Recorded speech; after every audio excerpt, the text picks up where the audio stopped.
కేసీఆర్ ఎకరానికి 10,000 ఇస్తుండు, మేము 15,000 ఇస్తాం. నవంబర్లో తీసుకుంటే 5,000, డిసెంబర్లో తీసుకుంటే 7,500 అని సన్నాయి నొక్కులు నొక్కి ఊరుకుండ్రి, 2 లక్షలు తెచ్చుకోండి, నేను వస్తూనే ఉన్నా, డిసెంబర్ 9 నాడు సంతకం పెట్టనే పెడతా, ఉరుకురు అని చెప్పి ఉరికిచ్చి రోజుల్లో మోసం చేసిన కాంగ్రెస్ నాయకుల వైఖరి తెచ్చుకోండి. రేవంత్ రెడ్డి ఉన్నాడు, ఏం మాట్లాడిండు ఆ రోజు? 2 పంటలకే ఇస్తారా రైతు బంధు, 3వ పంటకి ఇయ్యడా కేసీఆర్ అని మాట్లాడిండు ఆ రోజు. ఎకసెక్కాలు ఎటకారాలు మాట్లాడిండు, కారాటం ఆడిండు. ఇవాళ ఒక్క పంట కన్నా చక్కగా పడుతుందా రైతు బంధు? పడుతుందా? ఈరోజు ఆ దౌర్భాగ్య పరిస్థితి వచ్చింది. అవును, వేస్తున్నాడు రైతు బంధు. ఎప్పుడు వేసిండు?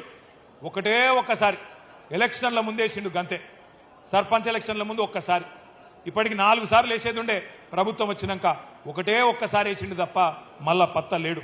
అందుకే ఆ రోజే చెప్పిండు కేసీఆర్ గారు, ఇంతకుముందు గోపాలన్న చెప్పినట్టు, కాంగ్రెస్ వాళ్ళను నమ్మి మోసపోతే గోసపడతాం, అన్న వస్త్రం కోసం పోతే ఉన్న వస్త్రం పోతుంది అని చెప్పిండు కేసీఆర్ గారు. వీళ్ళు దబ్బన దౌర్భాగ్యులు మళ్ళీ గెలిస్తే రైతు బంధుకు రామ్ అవుతుంది అని చెప్పిండు. చెప్తే ఏమన్నాడు ఆ రోజు రేవంత్ రెడ్డి? ఒకసారి ఆయన మాటలనే మీరు చూడండి. ఏమన్నాడు? మేమేమన్నా అవలగాళ్ళమా, దివానగాళ్ళమా అని మాట్లాడిండు.